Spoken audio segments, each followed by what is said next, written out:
Joining us once again on the program, congressional candidate running in Texas's 31st district, Dinah Imam. Welcome back to the show. Thanks so much, John. Really glad to be here. Glad to have you here. We were just speaking before we went live with the interview about how we last spoke on February 28th, and some things have happened since then. And so you've been running, but your campaign, I'm sure, got a lot more exciting in some unfortunate ways. Can you tell me a little bit about the experience of leading up to next month, where you have a runoff election with first the pandemic and the protests and all that's developed since we last spoke? Yeah, so this race started with 12 people in the race, and there were 6 people on the ballot, but only 5 people running. And so on March 3rd, we had our primary election, and our campaign advanced to the runoff. We advanced to the runoff, and there's 2 counties in Texas's 31st district, Williamson County and Bell County. And in 2018, Williamson County already went blue. So the work to be done here, the 2.9% gap, needs to be closed in Bell County. And guess what? On March 3rd, we won Bell County. And what most people don't know about Bell County is that it's majority Black, Latino, Hispanic, and Asian. And the way we did this is through extensive outreach into communities that have been completely left behind by this 9-term Trump-endorsed John Carter, who represents this district right now. And we did this primarily, the way we were successful is by going door to door and canvassing and having conversations with people, knocking on doors of people that have never, ever been asked for their vote. And then right after March 3rd, the pandemic hit. And so we were confined to our homes. Texas went on a shutdown, but our campaign has adapted, and we've adapted very fast and very quickly by reaching out to our voters, digitally, and also through radio interviews, advising them first, how do they get their stimulus checks? Where do they get them? And many people in our district, just like across the United States, didn't know how they would get their stimulus checks and what needed to be done. So we provided all of that information. We helped many people through the IRS websites, through these digital broadcasts, and also broadcasts over radio. And that's how we helped out our community, and we stayed in touch with them through that entire time. And then, of course, the George Floyd video was released, and the entire country is shocked at what's happening. And the only way that we knew about this it was on video, and it was horrific to watch. And I think this moved the entire country. We had protests in 50 states, and some of these protests are still going, including protests in Williamson County, Bell County, and major protests in Austin, Texas, that we saw here. Regardless of the pandemic, people felt compelled to come out and show that they were in extreme pain. One of the interesting things about this is that a lot of campaigns reacted to this, whereas our campaign had worked on equal justice for all. And the interesting thing about our platform is we collaborated with the communities in our district, people in our district, to create this platform, which talks about the challenges with the brutality of our law enforcement system and how we need to hold police officers accountable. One of the things that we propose in there is about getting liability insurance for police officers, so that officers that have multiple complaints, like Derek Chauvin did, by the way, as well as other officers that were involved in the killing of George Floyd, that they could not be rehired right away in the next town right next to them. And we've been proactive with these types of solutions from back in 2019, early 2019, mid 2019, when we launched our campaign. So we were in a good position to reach out to our community and communicate that. And they realized that we've been with them the whole time. So these are some of the things that have happened and how we've kept touching with our community. Yeah, it's obviously been a lot for a campaign to respond to, for a country to respond to. And in Texas, you talked about responding to the initial increase in cases, and when the lockdown happened, Texas reopened quite a while ago, and we're now seeing cases and hospitalizations going up. How does that play into campaigning, that the Republican leadership of Texas might have had a serious misstep when it came to the pandemics, that now you're seeing this second surge in Texas?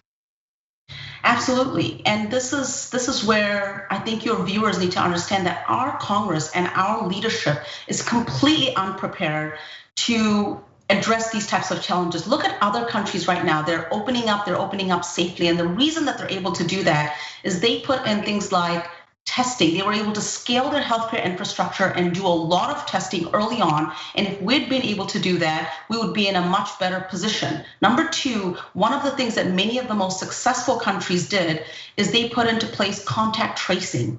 And this contact tracing in our country is being looked at by tech companies. But if you look at our Congress, if you look at our leadership here in Texas, that technology depth is completely missing. So we haven't been on top of our game. If we had really good testing and contact tracing from the very beginning, we'd be in a much better position.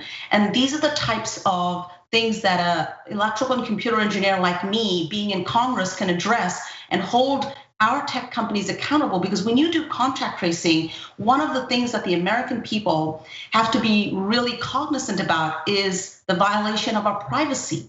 So when we talk about healthcare in our country, and in 2019, our campaign was probably the only campaign across the United States that was talking about scaling the healthcare infrastructure. We're talking about more physicians, more ER physicians, more PPE, being able to scale the healthcare infrastructure, having equipment. And now that cases are spiking in Texas 5, 6, 7 days in a row, do we have the hospital capacity? Are we doing contact tracing? And the answer in most of these cases is no. Are we testing enough? No, because we don't have that infrastructure in place. And these are the things that we've been talking about proactively since 2019. And had we been prepared, had we had a Congress that had been focused on these issues, we would be in a much better shape and form. And a lot of the GOP, they want to talk about opening up businesses because of people's livelihoods. But how do we do that if we can't do it safely? Even if you open up businesses, people are not going to go to restaurants and go shopping if they don't feel safe. And our government needs to make people safe. Makes to make people safe and feel safe. And the way they can do it is by utilizing technology and science in the way it's meant to, and doing it in a proper way so that we're not violating people's privacy and opening up our economy in the way that we should be doing. And we should be at the forefront of this. We're the most technologically advanced country in the entire world. And that world is looking at us and saying, what happened? What is going on in the United States? Well, let's close with what's going on in your district. So as you mentioned, you've got John Carter, incumbent for 17 years. That's a nice long tenure. With these sort of dual massive situations, the protests and with coronavirus, what has he been saying and doing in regard to those? What has his leadership been? Very little. So one of the things that I did early on during the pandemic is I called a lot of small businesses, especially mom and pop shops, people who run their own restaurants. Many of these businesses are owned by people of color, businesses of color. The owner not only does their finances, but also works in the restaurants and is a server at the restaurant. And when I called them, not only did they have absolutely no idea that there was assistance available for small businesses, they hadn't heard of any kind of assistance. They didn't know what bank to go to. They didn't know where to even begin. So we tried to help them with some of these information and tell them, look, there is assistance for small businesses. You should reach out to your local resources. We gave them those resources and asked them to follow up. But many of them, when they did follow up, they found everything was gone.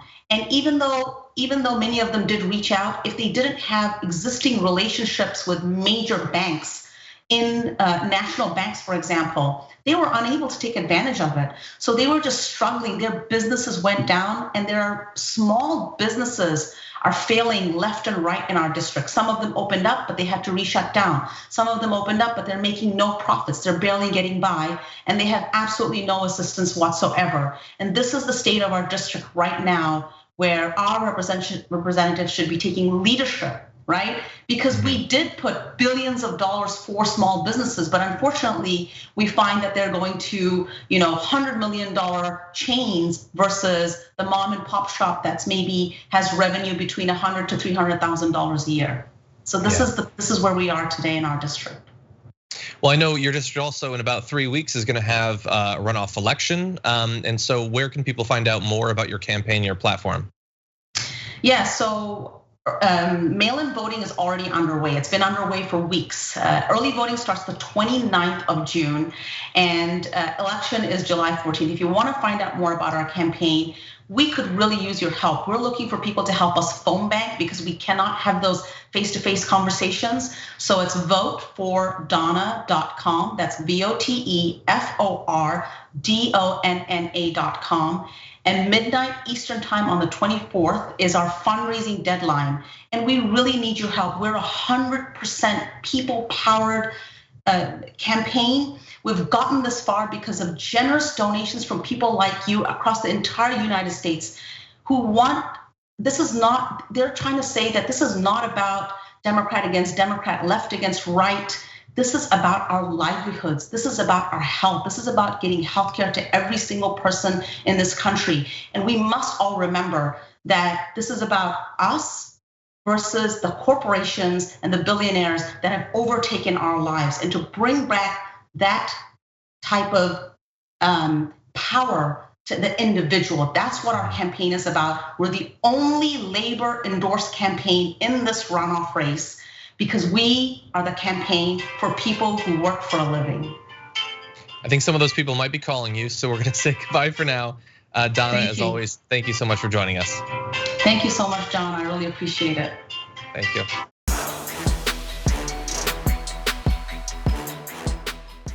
Check out the Damage Report podcast each day, wherever you get your podcasts, whether Pocket Casts or Stitcher or iTunes.